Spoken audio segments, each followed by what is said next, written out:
रुचिराननाम्बुजं पूजितं सुरनरोत्तमेरमुदा धर्मनन्दनमहं विचिन्तये।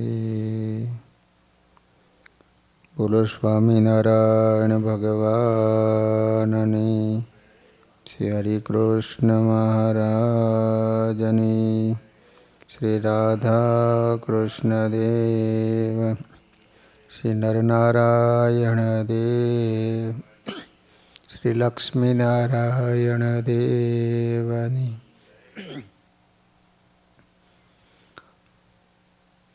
બધા જ હરિભક્તોને ઘણા ભાવથી જય સ્વામિનારાયણ. વાલા ભક્તજનો, આપણે સદગુરુવર્ય મહાનુભાવાનંદ સ્વામીનું જીવન ચરિત્ર શ્રવણ કરી રહ્યા છીએ. મૂળીનું મંદિર સદગુરુ બ્રહ્માનંદ સ્વામી કરાવતા હતા. સાથે મહાનુભાવાનંદ સ્વામી પણ મદદમાં હતા. રામપરાના નાળોદા ભગત રાણાભાઈ પોતાના 2 બળદ અને ગાડું લઈને મંદિરની સેવા કરવા માટે કાયમ ત્યાં રહ્યા હતા. તેથી મહાનુભાવાનંદ સ્વામી રાણાભાઈના ઉપર પ્રસન્ન થઈને બોલ્યા, જે પટેલ, ભગવાન તેરા ભલા કરેગા. ત્યારે રાણાભાઈ ભગતે કહ્યું કે સ્વામી, ભગવાન શું સારું કરશે? ઘરમાં રાતું લુગડું પણ નથી, હું પંડે એકલો છું. સ્વામી બોલ્યા છે, ભગવાન સબ દેવેગા. એ ગરીબની હામું કોઈ જુએ એમ હતું નહીં, પણ સંત વચન બળે રાણાભાઈના લગ્ન થયા. સ્વામીશ્રીના આશીર્વાદથી 3 પુત્ર થયા. સારી સમૃદ્ધિ એકઠી થઈ. રાણાભાઈ 70 વર્ષની ઉંમર થવા છતાં દિવસના 25 ગાઉ ચાલતા, ક્યારેય પણ થાકતા નહીં, તથા કાચા લોટને પણ પચાવી જનારો એમનો જઠરા અગ્નિ હતો. આ બધું સ્વામીશ્રીના આશીર્વાદનું ફળ હતું. એક વખત મહાનુભાવાનંદ સ્વામી ઝાલાવાડ દેશમાં તલસાણા ગામ પધાર્યા. ત્યાંથી ગાડું કરીને દદુ કે રસ્તામાં બળદ થાકી ગયા. એટલે મહાનુભાવાનંદ સ્વામીએ સંતોને કહ્યું છે, તમે આગળ જાઓ અને અમુક ભગતને બળદ લઈને હામાં મોકલો. સંતો સ્વામીશ્રીની આજ્ઞાથી ગામમાં જઈ હરિભગતને બળદ લઈ જવા માટે કહ્યું. ત્યારે હરિભગતે કહ્યું, સ્વામીશ્રી ધીરે ધીરે આવશે, મારે તો ખેતરે જવાની ઉતાવળ છે. એમ કહીને બળદ લઈને ખેતર ખેડવા ગયા. મહાનુભાવાનંદ સ્વામી રાત્રે મોડા દાદુ કહે પધાર્યા. સર્વે હરિભક્તો દર્શને આવ્યા. જેણે બળદ લાવવાનું કહ્યું હતું એ પણ આવ્યા. મહાનુભાવાનંદ સ્વામીએ એમને કહ્યું, તમને બળદ લઈને હામાં આવવાનું કહ્યું હતું તો કેમ ન આવ્યા? ત્યારે ભગત બોલ્યા, સ્વામી, ખેતર ખેડવા ગયો તેથી આવી શકાયું નહીં. તે સાંભળી સ્વામીશ્રી બોલ્યા, હમ રાસ્તે में हैरान हो गए, तुम खेत में खेडने के लिए चल गए, तेरे खेत में क्या धूड़ पाकेगा? એ પ્રકારે સ્વામીના વચનથી ભગત 30 વીઘાનું ખેતર કે જેમાં સારા ઘઉં થાય તેવું હતું, પણ એમાં કંઈ પણ પાક્યું નહીં અને ભગત ઘણો દેવાદાર થઈ ગયો. અમુક સમય જતાં મહાનુભાવાનંદ સ્વામી ફરીથી જ્યારે દદુકે પધાર્યા ત્યારે હરિભગત સ્વામીને દંડવત પ્રણામ કરી પગમાં પડી રોવા લાગ્યો. પ્રાર્થના કરીને બોલ્યો કે સ્વામી, તમે તે દિવસે બોલ્યા કે તારા ખેતરમાં શું ધૂળ પાકે, ત્યારથી એક મણ પણ ઘઉં પાકતા નથી. હું ઘણો દેવાદાર થઈ ગયો છું, માટે મારો અપરાધ ક્ષમા કરો. ત્યારે દયાળુ મહાનુભાવાનંદ સ્વામી બોલ્યા, हमको कुछ मालूम नहीं है, हमारा मुख से महाराज बोले हो गए. अब महाराज तेरा सब अच्छा करेगा, फिकर मत रखो. પછી ભગતના ખેતરમાં ઘઉંનો પાક થવા લાગ્યો. પરમ સુખિયા થયા. કઠલાલ પાસે મહીસા ગામમાં મહાનુભાવાનંદ સ્વામી મંદિર કરાવતા હતા. રસ્તા ઉપરના પાયાને પુરાવતા હતા.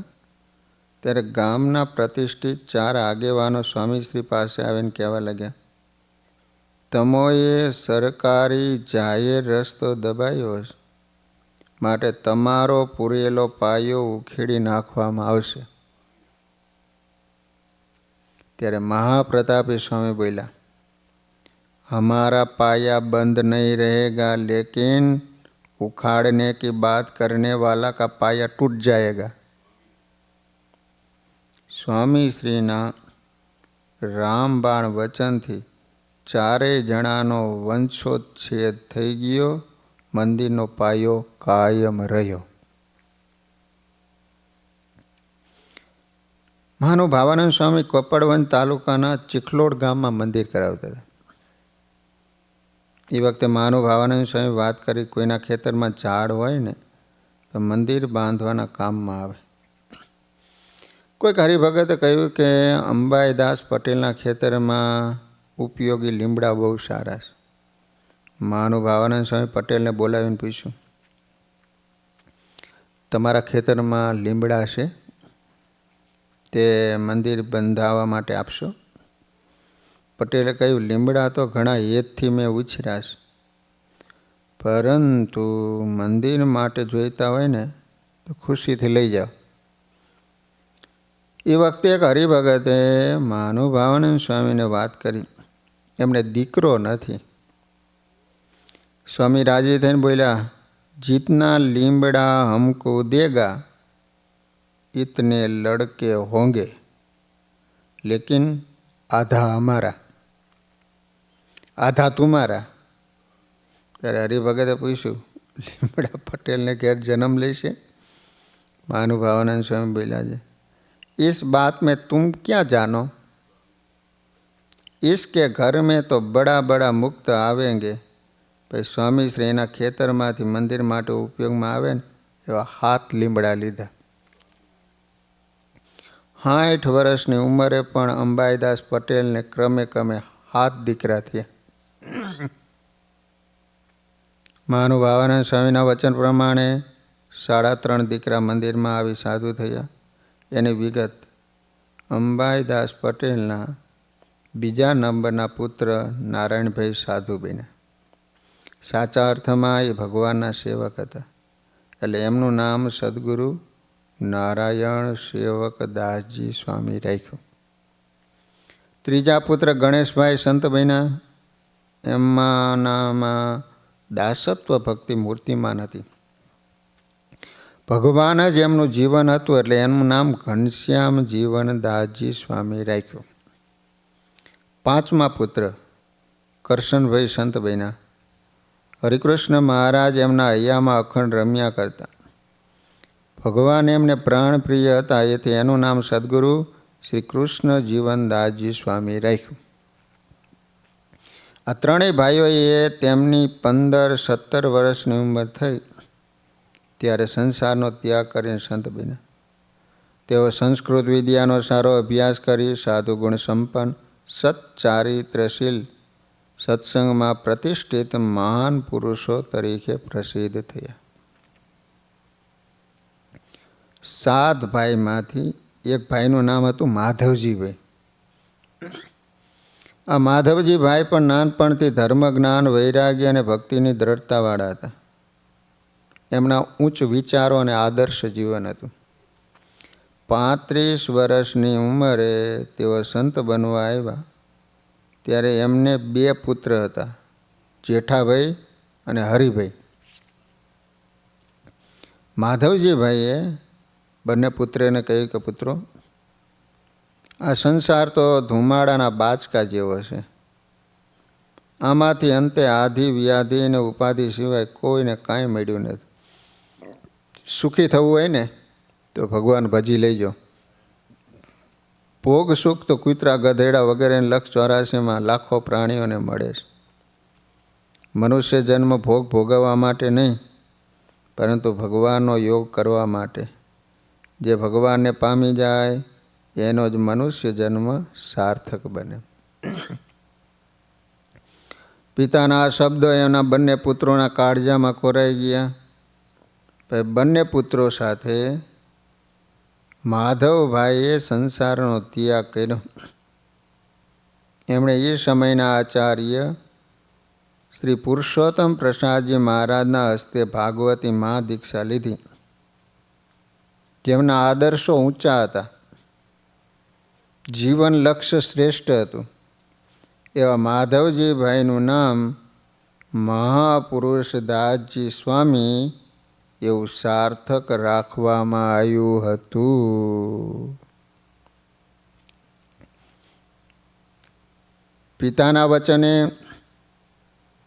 જેઓ અખંડ ભગવાન અને સંતની સેવામાં જોડાયા હતા, સત્સંગની સેવાને જ પરમ લાભ માનતા હતા, એવા જેઠાભાઈનું નામ અખંડ સેવા દાસજી સ્વામી રાખવામાં આવ્યું. એમના નાના ભાઈને તો શ્રી હરિ જ પોતાનું જીવન મનાણું હતું. ભગવાનની સેવાને તેઓ સાચી કમાણી સમજતા હતા. તેથી એનું નામ હરિ સેવા દાસજી સ્વામી રાખવામાં આવ્યું. લો, 4 ને 2 6 જણા સાધુ થયા. આ રીતે એક વચન સિદ્ધ મહાનુભાવાનંદ સ્વામીના વચને અંબાઈદાસ પટેલે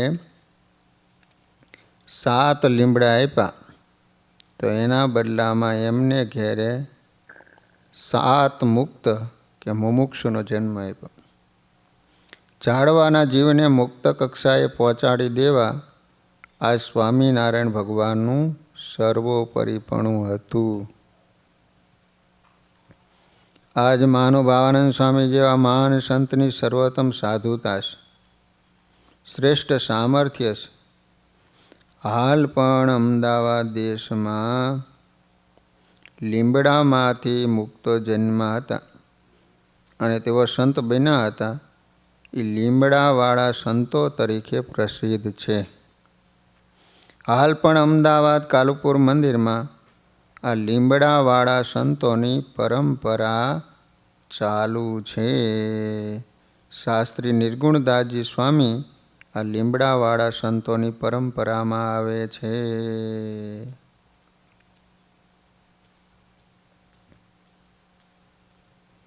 એક વખત સત્સંગ પ્રચાર અર્થે મહાનુભાવાનંદ સ્વામી ગુજરાતમાં કણભા ગામે પધાર્યા. ગામમાં નાનું હરિમંદિર હતું, ત્યાં ઉતર્યા. બાજુમાં એક સત્સંગી તુલસીદાસનું મકાન હતું. મહાનુભાવાનંદ સ્વામી એને કહ્યું, તુલસીદાસ, આ તમારું મકાન મંદિર માટે આપો તો મંદિર મોટું થાય. તુલસીદાસે તે માટે અનિચ્છા દર્શાવી. બીજે દિવસે તુલસીદાસના માતૃશ્રી રતનબાઈ મંદિરે દર્શને આવ્યા. મંદિરમાં મહાનુભાવાનંદ સ્વામી માળા ફેરવતા હતા. સ્વામીને તુલસીદાસના માતૃશ્રી રતનબા આવ્યાની જાણ થતાં તુલસીદાસની માતા સાંભળે એમ સ્વામી બોલ્યા કે તુલસીદાસ સ્વામિનારાયણનો સેવક ને હું પણ સ્વામિનારાયણનો સેવક. વળી તુલસીદાસની માતા એ મારી માતા. માતાને તો બંને પુત્ર સરખા હોય. હવે જો માતા મહેર કરે તો મંદિર મોટું થાય. સ્વામીની વાત સાંભળીને રતનબાઈએ કહ્યું કે સ્વામીને કહેશો ચિંતા કરશો નહીં, હું હમણાં તુલસીને કહું છું જેટલી જમીન તમારે જોઈતી હોય એટલી જમીન તુલસી તમને આપશે. તમે અમોને આશીર્વાદ આપજો. તુલસીદાસના માતૃશ્રી ઘેર ગયા. તુલસીદાસને કહ્યું, તુલસી, મંદિર માટે મહાનુભાવાનંદ સ્વામી જેટલી જમીન માગે ને એટલી જમીન અત્યારે ને અત્યારે આપી દે અને સ્વામીને પ્રસન્ન કરીને એના આશીર્વાદ મેળવી લે.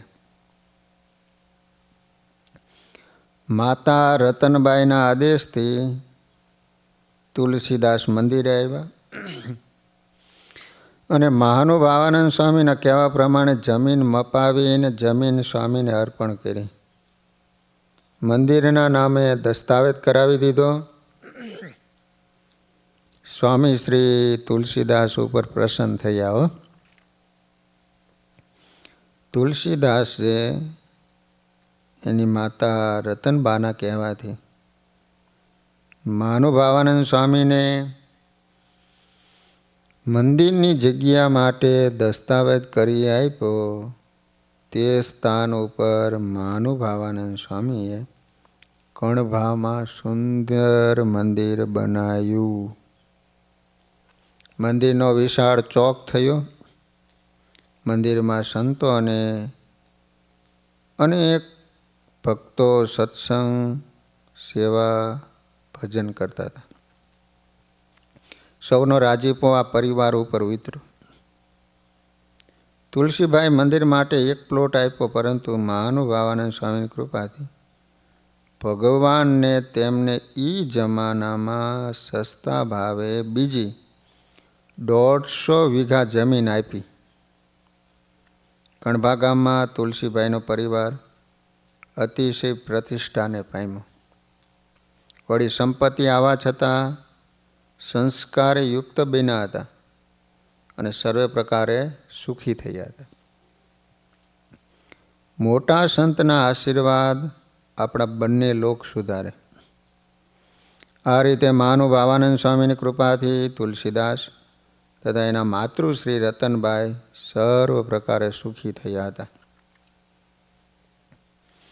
માતા રતનબાઈના કહેવાથી તુલસીભાઈએ કણભા મંદિર માટે જગ્યા કૃષ્ણાર્પણ કરી. તેથી સંતો અને ભગવાન એના ઉપર ખૂબ રાજી થયા. જ્યારે રતનબાનો અંતકાળ આવ્યો ને ત્યારે મહારાજ મોટા સંતોને લઈને તેડવા આવ્યા. એ સમયે શ્રીહરિ રતનબાને કહ્યું, તમે મંદિર બાંધવા થોડી જગ્યા આપી, હું તમને મારો અક્ષરધામનું ઇનામ આપું છું. એમ અતિશય પ્રસન્નતા જણાવી. ત્યારે રતનબાઈએ પુત્ર તુલસીભાઈને બોલાવીને કહ્યું કે આ સ્વામિનારાયણ ભગવાન મહાનુભાવાનંદ સ્વામી સંતો સાથે મને તેડવા આવ્યા. હું એની સાથે ધામમાં જાઉં છું. આ સમયે ગામના ઘણા હરિભક્તોને શ્રીહરિના મુક્તોએ સહિત દર્શન થયા. સ્વામિનારાયણ ભગવાન રતનબાનો ભૌતિક દેહ તજાવી દિવ્ય દેહ આપી સંવંત 1932 કારતક વદ અમાવાસ્યાના દિવસે રતનબાને અક્ષરધામમાં તેડી ગયા. આ રીતે તુલસીદાસની ઈચ્છા નહોતી, પણ સ્વામી એના માને વાત કરી તો મંદિર માટે જગ્યા આપીને મોટું મંદિર થયું.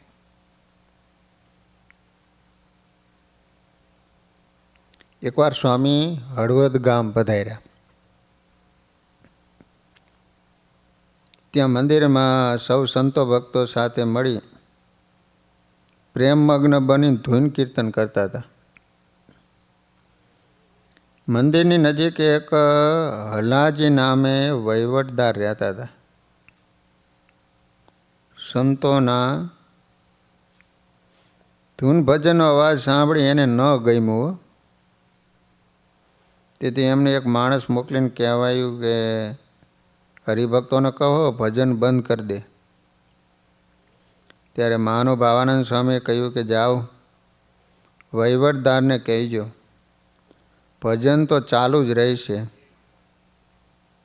તેથી ફરીને સિપાહી મોકલી એ વહીવટદારે સ્વામીને પોતાની પાસે બોલાવ્યાને કહ્યું, સાધુરામ, અહીં બહુ અવાજ થાય છે, માટે કોઈ ભજન કરશો નહીં. તે સાંભળી સ્વામી કહે, વહીવટદાર, આ કોલાહલ નહીં, આ તો આત્મ શાંતિનો અખાડો મંડાણો છે. ભગવદ ભજન જ પરમ શાંતિનો ઉપાય છે. આપ પણ એમાં જોડાવો તો તમને પણ શાંતિ થાય. એ સાંભળી વહીવટદારે પોતાના પાવરથી ભજન બંધ રાખવાનો હુકમ કર્યો. ત્યારે સ્વામીના અંતરમાંથી સહજ બોલાઈ ગયું, હલાજી, ભજન તો બંધ નહીં રહ્યો, પણ તમે રહો છો ને એ ઠેકાણે પણ ભજન ચાલુ થશે. એમ કહીને સ્વામી તો નીકળી ગયા. થોડા દિવસ ગયા ત્યારે હલાજી વહીવટદારની બુદ્ધિ બગડી અને લાંચ લેતા પકડાઈ ગયા. સરકારના ગુનામાં આવ્યા. એથી સરકારે એમને પહેરે કપડે રજા આપી અને એમના મકાન હતા એ જગ્યાએ સરકારી નિશાળ બંધાવી. આજ પણ મંદિરની બાજુમાં નિશાળ છે. આ સ્કૂલમાં ભગવદ ભક્ત શિક્ષક તરીકે નિમાયા. એ શિક્ષક વિદ્યાર્થીઓ પાસે પ્રથમ રામકૃષ્ણ ગોવિંદનું ભજન કરાવતા, પછી જ પાઠ લેવાનું શરૂ કરતા. આ રીતે મહાનુભાવાનંદ સ્વામીના વચને હલાજીના ઘરમાં નિશાળ થઈ અને ભજન પણ શરૂ થયું. અને ભજનમાં અડચણરૂપ થનારા હલાજીની દુર્દશા થઈ. એકવાર અમદાવાદમાં તરવાર વેચાવા આવી. એ રામ પ્રતાપભાઈએ 3.5 રૂપિયાની વેચાતી લીધી. એમાં 3 રૂપિયા પોતાની ગાંઠે બાંધ્યા હતા તે આપ્યા. અડધો રૂપિયો ખૂટે તે પોતાના પાડાને કહ્યું છે, જા કોઠારેથી કોઠારી પાસે અડધો રૂપિયો લાવીને આને આપ. પછી પાડાએ કોઠારી પાસે અડધો રૂપિયો માંગ્યો, પરંતુ કોઠારીએ આપ્યો નહીં. તેથી એને રામ પ્રતાપભાઈને આવીને કહ્યું, એ તો આપતો નથી. ત્યારે ફેર પાછો એ પાડાને રામ પ્રતાપભાઈએ કોઠારી પાસે મોકલીને મંગાયો, પણ કોઠારી એને આપ્યો નહીં. આ રીતે મોટાના અપરાધને કારણે કોઠારી મરીને ભૂત થયો. તે કોઠારમાં દેખાય ને આડો અવડો એ મંદિરના ઘણા માણસોને દેખાય અને એમ કહે છે, રામ પ્રતાપભાઈના દ્રોહથી ને ભાઈના શ્રાપથી હું ભૂત થયો છું. પછી મહાનુભાવાનંદ સ્વામીએ રામ પ્રતાપભાઈને ઘણી વિનંતી કરીને કીધું કે હે ભાઈ, આપ તો મોટા છો, માટે એને ક્ષમા કરો. અને કોઠારીને ભૂતનો દેહ આવ્યો હશે, એ ઘણો દુઃખી થાય, માટે એની ઉપર અનુગ્રહ કરીને એને ભૂતનો દેહ છોડાવીને એનું સારું કરો. સ્વામીની વિનંતીથી રામ પ્રતાપભાઈ રાજી થઈને બોલ્યા છે, એનો ભૂતનો દેહ છૂટીને બદ્રિકાશ્રમમાં જાઓ. એટલે તરત એનો ભૂતનો દેહ છૂટીને બદ્રિકાશ્રમમાં ગયો. આ રીતે કોઈ ભક્ત અપરાધને કારણે અસદગતિને પામ્યો હોય એના ઉપર પણ મહાનુભાવાનંદ સ્વામી દયા લાવી અને એનો ઉદ્ધાર કરાવતા. આવા ઉદાર અને મોટપમના પરમહંસ હતા. ઈડરના અંબાશંકર નામે પવિત્ર બ્રાહ્મણ હતા. એમણે એ સમયે રામાનંદ સ્વામીના દર્શન કરેલા અને ખુશાલ ભટ્ટ ઉર્ફે ગોપાળાનંદ સ્વામીની થોડી સેવા કરેલી. તે પુણ્યને કારણે એને બીજો જન્મ પ્રાંતિજ પાસે પામોલ ગામમાં બ્રાહ્મણને ઘરે આવ્યો.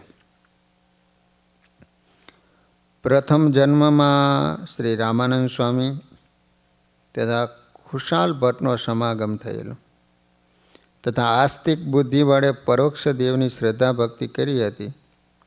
તે પુણ્યના બળવાન સંસ્કારથી સદગુરુ મહાનુભાવાનંદ સ્વામીનો યોગ થયો. બાળ અવસ્થામાં સ્વામીના યોગને કારણે સ્વામિનારાયણ ભગવાનના ઘણીવાર દર્શન કર્યા હતા. એમનું નામ ગૌરી શંકર હતું. પછી મહાનુભાવાનંદ સ્વામીના ઉપદેશથી એને વૈરાગ્ય થયો. ઘર પરિવારનો ત્યાગ કરી તેઓ બ્રહ્મચારી જ્ઞાન પ્રકાશાનંદ સ્વામી થયા. ત્યાગી થયા પછી એને બુરાનપુરના મંદિરમાં ઘણા વર્ષ રહી શ્રી લક્ષ્મીનારાયણ દેવની સેવા કરી.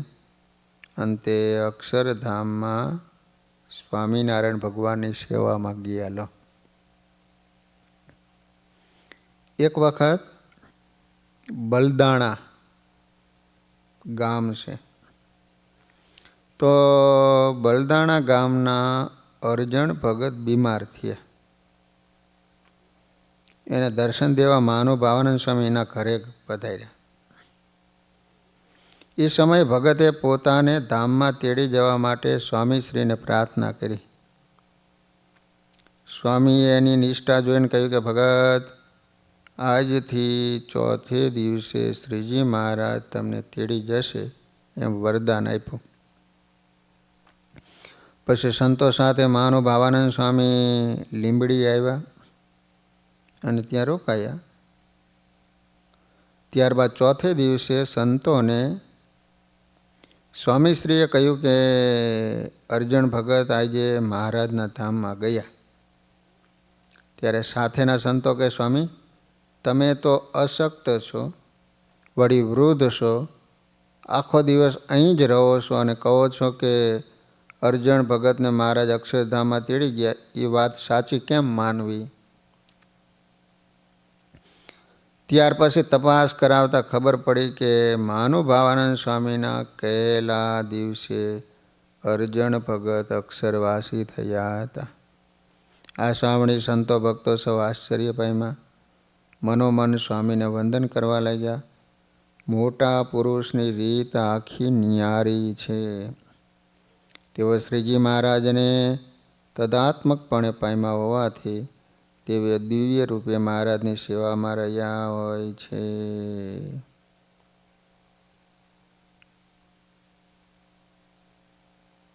બલદાણાના જુઠાભાઈનો સ્વામીએ રોગ મટાડ્યો.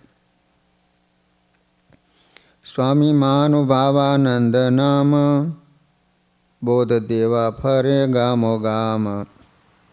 સાથે સંતો હતા 10-12, બલદાણામાં આવ્યા ઈ વાર. જૂઠા આચાર જતક જોઈ, સ્નેહ સહિત આપી રસોઈ. કૃપા કરી જમો સહુ સંત, એવો કર્યો આગ્રહ અત્યંત. ઘૃત સાકર નાખી સરસ, ચૂરમાના લાડુ રસ બસ. ખીચડીમાં કરી ઘીની ધાર, કર્યા સંતોને તૃપ્ત અપાર. ભાવ ભાળી મહાનુભાવાનંદ, જમી રાજી થયા સતવૃંદ. કરી તૈયારી જવાને માટે, સંતો ચાલવા લાગ્યા છે વાટે. ત્યારે જૂઠા આચાર જ પોતે, ગાડું જોડી લાવ્યા હેત સોતે, અતિ વિનય વેણ ઉચ્ચાર્યા, સ્વામીજીને ગાડામાં બેસાડ્યા. સ્વામીએ દુઃખની વાત જાણી, દિલમાં હિ દયા ઉભરાણી, કર્યો સંકલ્પ ટાળવા રોગ, તત્કાળ બન્યો એવો જોગ. બળવાન બળદની જોડ, હાલ એક બીજા હોડા હોડ, ઢાળ આવ્યો ને દોડ્યા બળદ, ત્યાં તો ઉપડી ગયું દરદ. સ્વામીને ગાડામાં બેસાડીને બલદાણાના જૂઠા ભાઈ જતા હતા. બન્યું એવું કે ઢાળ આવ્યો અને એમને દરદ હતું. તે બળદ દોડ્યા એટલે દરદ ઉપડ્યું વધારે. તે સમયે અચાનક બળદ ભડકા એટલે સ્વામી તો ઉતરી ગયા અને જૂઠા ભાઈ અસહ્ય પીડાને કારણે ઉતરી શક્યા નહીં ગાડા ઉપર. ગાડાથી નીચે પડી ગયા. એમના પેટ ઉપર પૈડું ફરી વળ્યું, એથી મૂર્છિત થઈ ગયા. પણ મહાનુભાવાનંદ સ્વામીની કૃપા દ્રષ્ટિથી સ્વામિનારાયણ ભગવાને એમની રક્ષા કરી. એમને સારણ ગાંઠ હતી ને એ ઉપર ગાડાનું પૈડું ફરવાથી તત્કાળ ફૂટી ગઈ. બધો બગાડની શેરો બાર, બીજે આંચન આવી લગાર. બેઠા થઈ ગયા જોત જોતે, ગાડું હાંકવા બેઠા છે પોતે. કહ્યું સ્વામીને કરી પ્રણામ, તવ કૃપાએ આવ્યો આરામ. દુઃખ અસહ્ય જે દેહમાય, તમે ટાળી દીધું પડમાય. લો, વ્હીલ માથે આવેલું સારણ ગાંઠ ફૂટી ગઈ, દર્દ હતું બધું મટી ગયું.